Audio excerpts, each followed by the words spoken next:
Allahumma salli salatan kamilatan wa salim salaman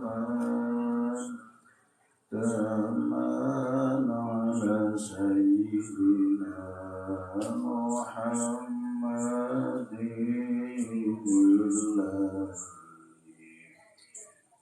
tanhalul bihil uqadu tanfariju bihil kurabu wa tuqada bihil hawaiju wa tunalu bihil wa husnul khawatimi wa yustasqal ghamamu biwajhil karim wa ala alihi wa sahbihi fi kulli lamhati wa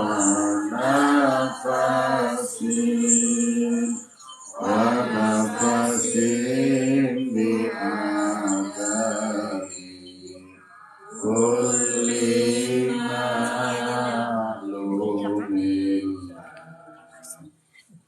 Allahumma sholli sholatan kamilatan wa sallim salaman taman ala sayyidina Muhammadin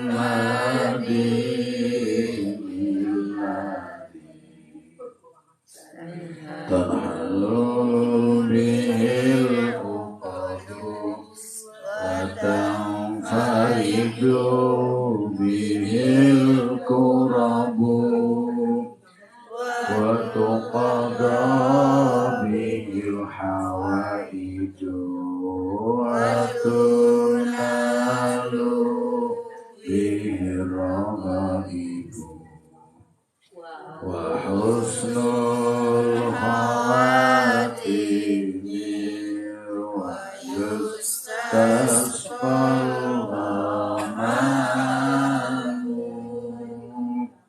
biwajhika karim wa ala alihi wa sahbihi fi kulli lamhati wa nafasin bi adadi kulli ma'lumin. Al-Fatihah. A'udzu billahi minasyaitonir rajim.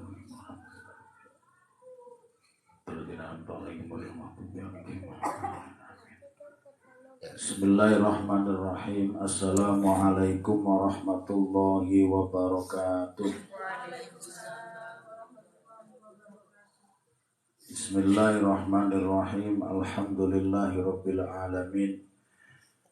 Allahumma shalli wa sallim wa barik ala sayyidina Muhammadin wa ala alihi wa ashabi ajmain, amma ba'du. Ila hadratin Nabil Mustafa Sayyidina Muhammadin sallallahu alaihi wasallam wa ala alihi wa ashabi wa dhurriyyatihi summa ila hadratil mu'allifatil kitab Al-Allama Asy-Syaikh Muhammad Nawawi bin Umar Al-Jawi Al-Bantani summa ila hadratil Syekhina Al-Kiram Arumul Mafurlah wa Kiai Johari Jawawi wa murabbi ruhina Kiai Ahmad Sadid Johari summa hadratil aba'ana wa ummahatina radhiyallahu anhum wa ghafarallahu anhum lahumul Fatihah. A'udzubillahi minasyaitonir rajim.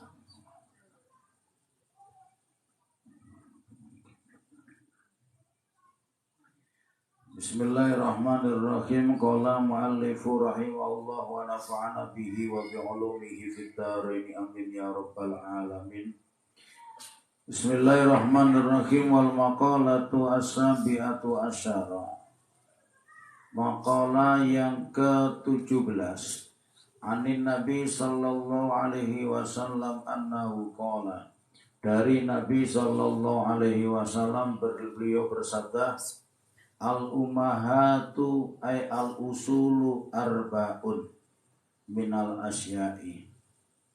Induk itu ada 4. Induk apa ini? Induk ini ada 4. Kata Rasulullah, induk atau pokok segala sesuatu itu ada 4 macam. Yang pertama, ummul adwiyati ay jam'u dawa wa huwa ma yutadawi bihi. Yang pertama adalah induk dari segala obat. Nah, ini Bu ya. Ini penting ini. Kita kan kalau sudah nambah umur macam-macam keluhannya Bu ya. Encok, yang sakit, samurat, asam aurat, rematik, ada yang pegel-pegel, ada macam-macam penyakit Bu ya. Satu penyakit yang hampir mengenai orang, penyakit tak punya uang. Di mana-mana sepi, nah, terus uang ini sembunyi di mana gitu. Penyakit induk dari segala obat yang pertama. Yang kedua wa umul adabi, induk dari segala tata krama.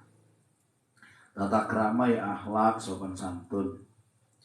Yang ketiga wa umul ibadati, induk dari segala ibadah.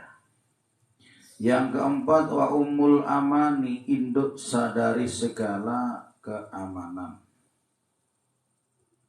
4 perkara ini apa? Yang pertama faumul adwiyati qillatul akli. Induk dari segala obat adalah sedikit makan. Ini ya, ngenai saya sendiri nih Bu. Nah, jadi obat dari segala penyakit sedikit makan. Memang ternyata secara penelitian secara kesehatan hampir semua penyakit sumbernya dari makanan. Ya, hampir semua penyakit sumber dari makanan. Kalau kita pelajari dengan serius sampai rasanya nggak ada yang dimakan, semuanya bikin penyakit. Sebenarnya hakikatnya tidak ada makanan yang bikin penyakit. Tapi yang bikin penyakit itu makan apa saja kalau kebanyakan. Nah itu Bu ya. Katanya daging kambing bikin penyakit. Ya dilihat-lihat dulu. Kalau ibu-ibu tiap hari makan daging kambing Bu ya. Ya silakan Bu Haji. Monggo. Mriki Bu Haji. Bismillahirrahmanirrahim. Bu Haji. Misalnya ibu-ibu tiap hari makan daging kambing, ya kumat penyakitnya Bu. Kalau saya nggak punya darah tinggi kok, iya darah tingginya nggak naik, tapi kankernya kumat. Apa itu? Kantong kering. Nah, lah apa pakai beli Bu? Kalau tiap hari beli daging lo masalah. Nggak punya darah tinggi, tapi uangnya yang masalah. Tapi yang pasti apa saja kalau kebanyakan memang bikin penyakit. Apa saja misalnya ini katanya nggak ada efek samping, makan sayur kelor murah meriah. Ya kalau tiap hari kelor terus ya lemes loh. Masa kelor terus ya enggak. Ya bolehlah kelor terus, tapi macam-macam masaknya. Sekarang kelor sayur bening, besok lagi berubah lagi kelor apa yang dikasih kelapa itu Bu, lek-lek. Nah, besok lagi sayur bening sudah, terus dipakai botok. Oh, botok sudah, buahnya yang diambil. Apa namanya bukan sini? Kelentang, sama itu namanya.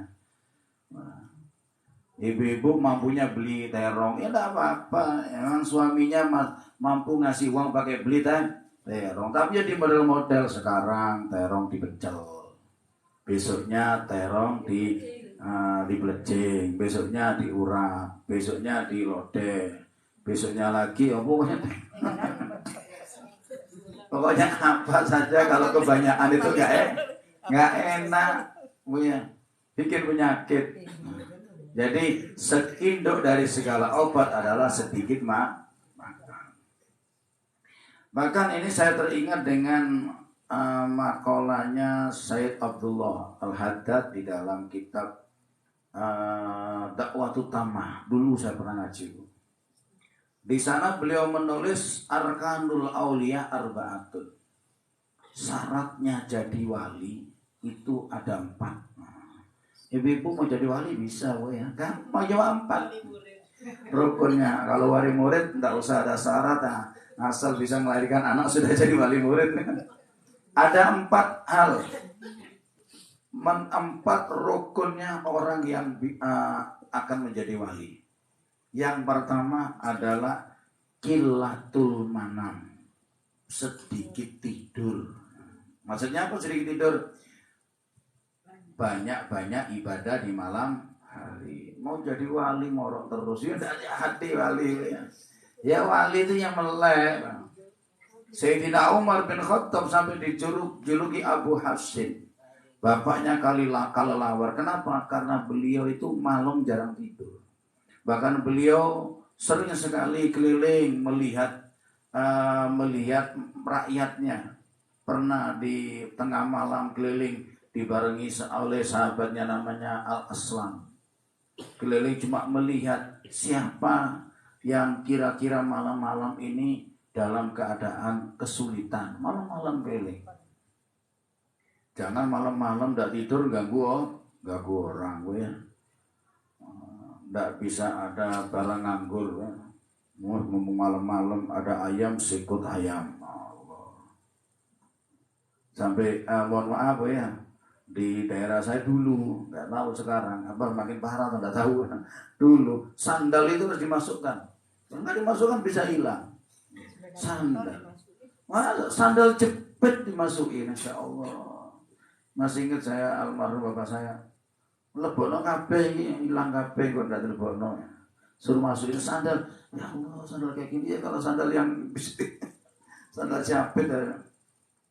Ya jangan sampai kalau malam itu maksudnya sedikit tidur itu maksudnya malam itu dipakai tafakur, dipakai merenung, dipakai zikir, dipakai ibadah. Yang kedua syaratnya jadi wali adalah qillatul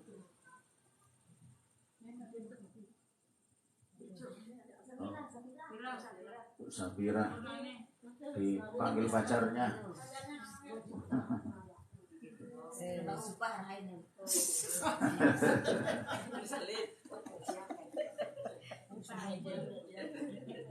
Setelah qillatul manam, yang kedua qillatul kalam, sedikit bicara ya.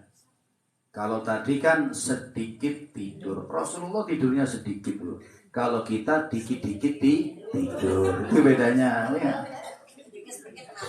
Rasulullah ini sedikit bicara, kalau nggak penting nggak bicara Rasulullah. Nah kita ini mau jadi wali dikit-dikit bicara. Kalau Rasulullah sedikit bicaranya, kalau kita dikit-dikit ngomong, dikit-dikit ngomong sampai bingung nyari pembahasan kebanyakan yang diomong. Ya. Jadi kata Rasulullah, bicaralah yang baik, kul haq aw liyasmut, kul khairan aw liyasmut, berkatalah yang baik atau diam. Maksudnya kalau nggak bisa ngomong yang baik, ya diam aja. Diam aja sudah bagus ya. Terkadang kita ini nggak nyadar Kalau diemnya sama ngomongnya itu orang itu senengan diemnya kita. Tapi kita nyerocos sudah ya. Jadi kalau sekiranya kita ini disenangi orang karena diemnya, kan enak cuma diem nggak capek. Ngapain ngomong? Ngomong nggak apa-apa. Ngomong dianjurkan kalau sekiranya omongannya membawa manfaat. Ya, suruh ceramah terus pedoman Qilatul Kalam diem aja gitu. Enggak.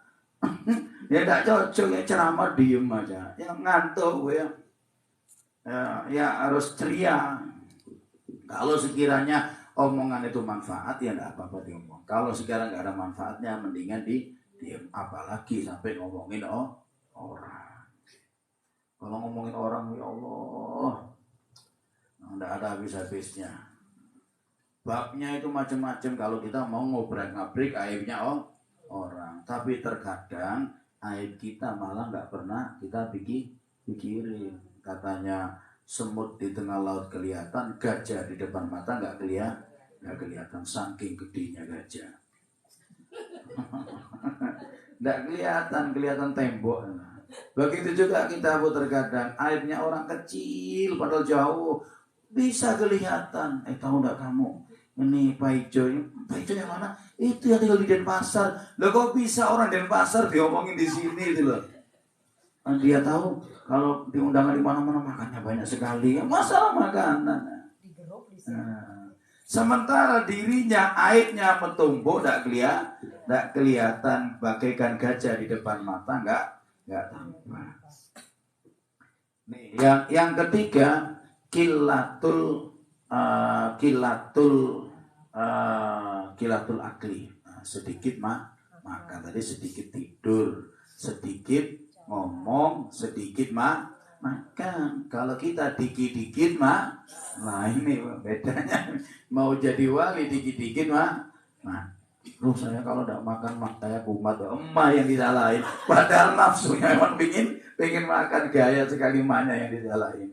Tuh saya tidak kuat kalau nggak makan mangkok kampung mas saya. Emak yang disalahin. Akhirnya tetangganya mau ngelarang itu nggak berani. Takut penyakitnya kumat. Padahal memang dia pengen makan.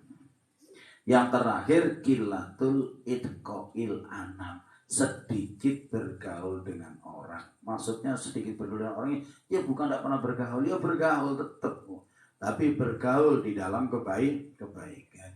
Kalau sekiranya kumpul-kumpul mau ngomongin orang ya tidak usah kumpul-kumpul Bu ya pergi aja ya. Kenapa? Karena kumpul-kumpul kalau ngomongin orang biar tidak ikut ngomong sama dapat dosa, dengerin aja udah dapat dosa Bu. Orang satu majelis, kalau kita di sini majelis ilmu, kita kumpul di sini, ibu-ibu tidak ikut ngomong, saya aja yang ngomong. Ya sama aja, sama-sama dapat Pak. Kalau kenapa satu kumpulan? Walaupun kadang ibu-ibu dengerin sampai ngantuk ya namanya capek ya. Kerja seharian, masak, nyuci baju, nyuci piring, macam-macam, capek. Akhirnya ngaji ini sekalian pakai istirahat. Kalau ada di rumah ndak beres-beres kerjaan, tuh ngaji aja dah biar istirahat. Akhirnya baru duduk plek. Kalau udah seperti itu tetap dapat pahala. Kan sudah kita pelajari hadisnya banyak. Kata Rasulullah, malaikat bercerita, gimana ya Allah? Ada satu orang ndak niat hadir, dia orang cuma duduk aja dia. Kata Allah, biarin malaikat. Dia mau kumpul dengan orang baik, maka semua yang duduk situ aku ampuni dosa-dosanya. Nah, ini jadi tidak apa-apa, tidak paham, tidak apa-apa. Tidak penting paham Bu ya, tidak penting paham. Kenapa? Yang mahamkan ini Allah, yang mahamkan Allah. Pokoknya kita nih yang diperintahkan oleh Allah diperintah untuk belajar. Masalah faham tidak diperintah. Sama ada orang mondok. Yang diperintahkan oleh Allah itu nyari ilmu, nggak diperintah jadi ulama, alim, nggak ada perintahnya. Yang perintahnya itu suruh belajar. Bisa nggak bisa, ini urusannya Allah. Yang penting serius. Jadi bergaul sama orang nggak apa-apa, tapi bergaulnya bergaul yang baik. Ya kalau ada kumpulan jelek terus pingin baik. Ada katanya Ki Anwar Zaid, ibu-ibu lagi kumpul-kumpul ada mau ngerumpi. Ibu-ibu, sebelum kita mulai ngerumpinya, biar barokah diridhoi oleh Allah, mari kita buka dengan bacaan Al-Fatihah. Insya Allah bubar, udah jadi ngomongin orang. Nggak jadi ngomongin orang, dah apa barokahnya Fatihah. Ini emang kadang kalau ngomongin orang ini kata orang Jawa, segojangan apa? Nasi sama sayur cocok sekali plek gitu. Apalagi ketemu sama orang yang seneng dengerin berita dan seneng nyebarin berita ini, yang dengerin yang ngomong Insya Allah. Nah, kalau ngomongin orang jangan berat kok, berat. Kita ngomongin orang tidak pernah ngaji. Kita rajin ngaji. Ternyata di akhirat besok yang tidak pernah ngaji itu dapat pahalanya ngaji. Kenapa? Orang kita ngaji ngomongin orang aja. Ibu-ibu kita rajin ke masjid. Lalu kita ngomongin orang yang tidak ke masjid. Akhirnya di akhir besok waktu di sidang loh, dia tidak pernah ke masjid kok dapat pahalanya ke masjid. Dari mana dia? Oh ternyata dari kamu yang kamu ke masjid ngomongin orang terus yang tidak ke masjid. Padahal orang nggak ke masjid itu macam-macam. Ada kalanya karena memang punya tanggung jawab di rumahnya, belum masak, belum ini, jaga anak. Ada kalanya memang karena malas. Ada karena malas ya. Kalau malas ya biarin dah, malas nggak usah diomong. Orang malas. Sekarang istri tadi paginya siang apa kerjaan di malam juga dikerjain. Iya itu dah. Jadi ibadahnya siang dan malam. Allah. Negori maksudnya? Ya. Oh, nasihati. Nah, itu namanya amar ma'ruf nahi mungkar, ngajak kebaikan, mencegah kejelekan. Yuk bagus sekali Bu ya. Kamu daripada nganggur ya ke masjid ya. Nganggur sini kan tidak ada gunanya. Oh iya makasih. Dulu Anda saya nitip baca misalnya. Sudah tinggal ya. Misalnya ada kan orang yang tidak mau ke masjid itu ada Bu ya. Ada orang Masya Allah di rumahnya nggak ada ledeng, nggak ada PDAM, mandi di masjid, mau masak ngambil air masjid, cuci baju ke masjid, cuci perabot ke masjid, sakit perut ke masjid, dengar azan nggak datang ke masjid. Oh ini kan bahra ini Bu ya. Ini apakah orang seperti itu harus kita omongin, kita jelek-jelekan? Nggak usah dijelekan, ajak. Kalau nggak mau ngajak, diam. Udah biarin, doain dah kalau mau doain. Tapi rasanya nggak sempat doain Bu ya. Orang doa untuk kita sendiri aja nggak dikabul-kabul, kadang nggak jadi doa. Apalagi doain orang. Tapi biasanya kalau doain orang itu Bu ya, doain orang itu makbul. Doain orang itu makbul. Berikutnya itu, jadi induk dari segala obat adalah sedikit makan. Fa innal ihtima'a minal akli ma yadurru khairun minal adwiyati likulli da'in. Jadi emang makan banyak sekali, masalah penyakit itu bersumber dari makanan. Sesuatu yang membahayakan itu banyak sekali dari makan.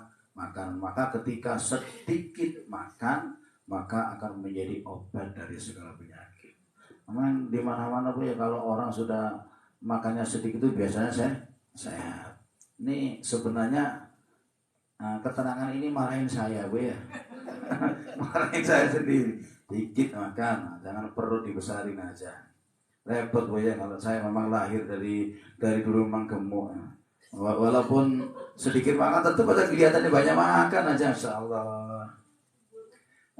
Subur berarti. Orang tinggi ke atas ke samping. Nah itu dah tumbuhnya ke samping ya. Yang kedua wa ummul adzabi, induk dari segala tata krama atau dari segala akhlak adab, kilatul kalam, sedikit ngomong. Oh ini Bu, ternyata ada di sini. Induk dari segala akhlak sedikit ngomong. Memang orang kalau ngomongnya sedikit ya, orang jarang ngomongnya sedikit, ketika ngomong semuanya akan dengerin. Wih dia tidak pernah ngomong, dia tumben-tumbennya mau ngomong, dengerin semua. Tapi kalau kita biasa nyerocos, orang kadang kita ngomong penting, orang tidak Nggak dengerin. Apalagi ngomongnya sering kedabrus. Apa kedabrus ini Bu ya? Bohong ya. Ngomong bohong, sering bohong, orang yang nggak percaya. Kalau udah ketika kita ngomong penting, malah orang lain nggak percaya. Kalau kita sering berkata bohong. Terus sekarang bohong itu kan gampang sekali Bu ya, sulit ketahuan. Kenapa? Ya ngomongnya di HP, di telepon, halo, di mana Bu Awati? Ini sudah berangkat, padahal mandi aja belum. Gak berangkat udah OTW, apa? OTW. Padahal ngasih santai, ngasih ngopi, nah. Ya tak ketahuan Bu ya. Nah, tapi sekarang kelihatan kan ada aplikasi. Nah, siapa yang ditelepon tahu posisinya dia ada di mana itu ya. Sekarang ada itu aplikasi gitu. Jadi inti induk dari segala akhlak adalah sedikit ngomong. Memang ngomong ini Bu ya, ngomong ini sumber dari segala masalah. Masalah yang terjadi itu kebanyakan awalnya dari omongan. Coba kita ingat sejarahnya perangnya para sahabat, antar sahabat. Di mana perangnya Ali bin Abi Thalib melawan Sayyidah Aisyah. Terjadi peperangan yang dahsyat, yang mati puluhan ribu yang mati. Islam sama Islam hanya gara-gara mulut omongannya orang-orang tukang fitnah yang dipelopori oleh Abdullah bin Sabah, seorang pendeta Yahudi yang pura-pura masuk Islam. Terjadi peperangan. Yang pertama provokator, diprovokatori untuk demo Sayyidina Utsman. Sayyidina Utsman demo, kemudian Sayyidina Utsman akhirnya disembelih. Saat baca Al-Quran, maka ada yang mengatakan kenapa waliyatul lataf itu kok ada tanda merah. Dan saat Sayyidina Utsman itu disembelih, darahnya muncrat persis di pertengahan Al-Quran waliyatul lataf. Ada yang mengatakan seperti karena beliau memang lagi memegang Al-Quran waktu di sembelih, ini di demo. Ini pokoknya kalau saya cerita tentang masalah fitnah peperangan itu ngeri dan panjang sekali, Masya Allah. Kisah semuanya itu dari fitnah yang ujungnya adalah kekuasaan. Di Indonesia dulu pernah Bu terjadi seperti itu juga.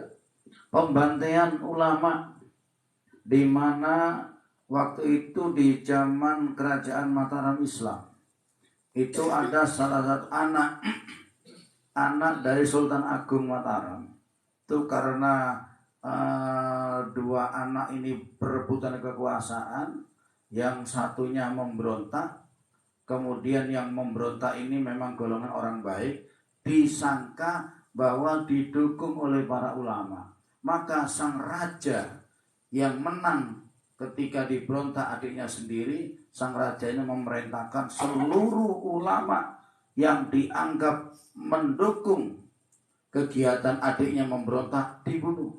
Maka di hari yang sama, jam yang sama, 6.000 ulama dibunuh. Dalam waktu yang sama 6.000 ulama yang mayoritas dari keturunan atau santri-santrinya Kanjeng Sunan Giri. Itu pun gara-gara kekuasaan.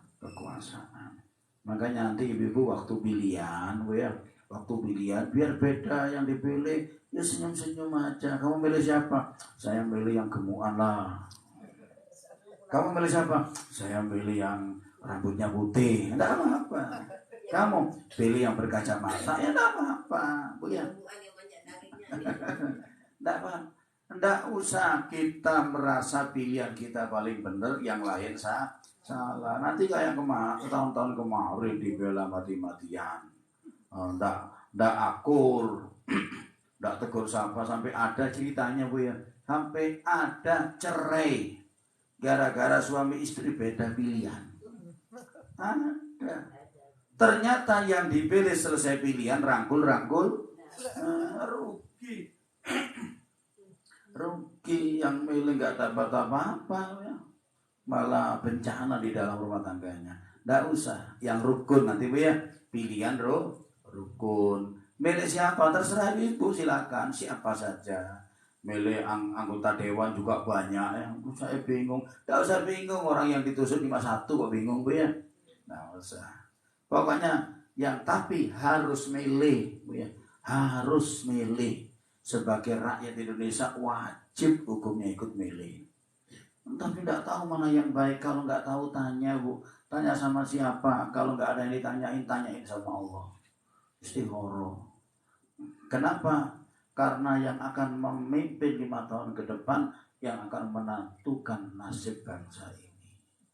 Itu sebagai rakyat yang baik itu harus milih. Tapi tidak usah jelek-jelekan pilihannya orang. Tidak usah ngapain. Jadi ini semuanya berangkat dari gimana cara kita menjaga lidah. Sampai Rasulullah pernah bersabda, salamatul insan fi hifdil lisan. Selamatnya orang tergantung pada selamatnya ucapannya. Bahkan Rasulullah pernah bersabda, di antara tandanya orang yang beriman atau tidaklah dianggap kesempurnaan iman kalau orang Islam yang lain masih terganggu atau tidak selamat dari gangguan tangan dan gangguan lidahnya. Kalau ada tetangga kita, teman kita masih terganggu dengan ucapan kita, ibu-ibu, berarti iman kita masih tidak dianggap oleh Rasulullah SAW. Hati-hati udah dia ngomong. Yang berikutnya, wa umul ibadati qillatu dzunub. Induk dari segala ibadah. Induk dari segala ibadah adalah sedikit dosa. Jadi kalau kita tahu ada ibadah sholat fardhu, sholat tahajud, sholat duha, ada ibadah puasa sunnah, ada ibadah haji, ibadah umroh, macam-macam ibadah. Ibadah yang paling utama adalah meninggalkan dosa. Dan meninggalkan dosa ini, Ibu, yang akan menjadi merangsang seseorang itu akan semangat ibadah yang lain.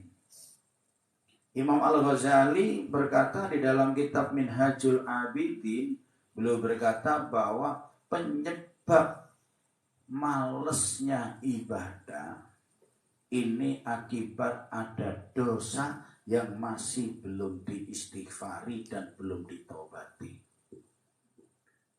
Kita melakukan dosa, nggak kita istighfari, nggak kita tobati, sedikit muncul malas.